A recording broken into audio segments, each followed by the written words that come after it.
Non, moi je trouve pas. Après, c'est clair qu'il y a pas mal de boulot pendant l'été. Et puis après, c'est une phase qui est aussi vachement cool, un peu plus détente, quoi. On n'a pas la pression. Après, maintenant, on y arrive gentiment. Il y a l'automne qui arrive, ça se rafraîchit. Mais non, après, moi je pense que c'est une phase qu'on aime bien, quoi. L'été, c'est vraiment le moment où les fonds d'heures sont faits, quoi. On fait beaucoup plus d'heures en fait en été qu'en hiver. On aime bien vraiment s'entraîner, quoi, parce que c'est ça qu'on aime, quoi. Et l'été, on profite vraiment de super infrastructures chez nous, et c'est cool, quoi. On a toujours une pause. J'ai toujours envie de dire que c'est un peu comme les autres métiers. On a 4 semaines de pause pendant le mois d'avril. Cette année, 1er mai, on était encore en entraînement déjà sur neige.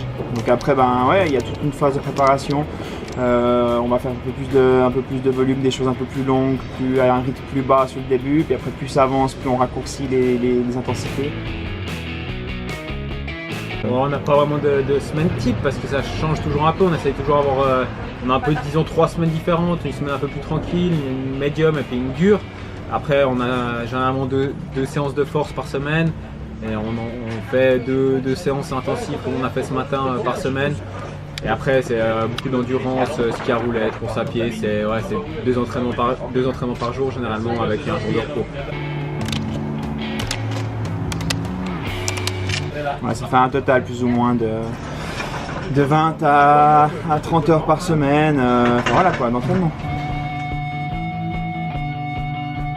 Ouais, je crois que c'est la grande différence qu'on a par exemple avec le ski alpin, où eux ils font de la prépa physique, ensuite ils vont sur les skis, c'est vraiment très tranché.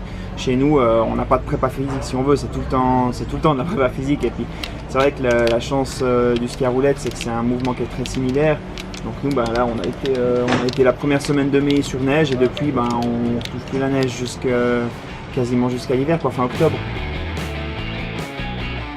Souvent on nous compare les sprints comme des sprinters du 100 mètres, mais c'est pas vraiment le cas parce que ça reste quand même on est à 1,5 km, ça reste entre 3 minutes, 4 minutes, on a des distances comme ça. On le répète, si on va jusqu'en finale, on le répète 4 fois. Du coup, c'est quand même un sport endurance. C'est vrai qu'on dit sprinter, mais ça reste de l'endurance pure. C'est vrai qu'on a un peu plus des spécificités un peu différentes, où on a du travail un peu plus sur la vitesse, mais le gars qui fait que de l'endurance, il va devoir aussi savoir sprinter s'il doit arriver en mass start sur une ligne d'arrivée. Du coup, c'est tout se rejoint au final. Je pense que le ski de fond, la chance qu'on a, c'est que c'est un sport qui a tout le temps des objectifs. Bon, il y a toujours une année creuse par cycle, une année sans championnat. Mais après, on finit les jeux, on attaque une année avec des championnats du monde. Même les années sans championnat, il y a toujours le circuit. C'est un sport qui a quand même gagné de l'importance aussi en Suisse. Donc je crois qu'on a toujours des gros objectifs.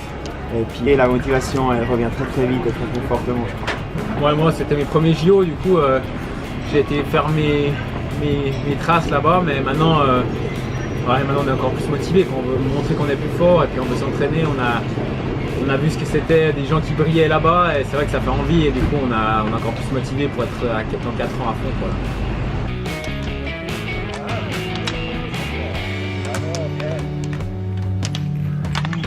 Good job!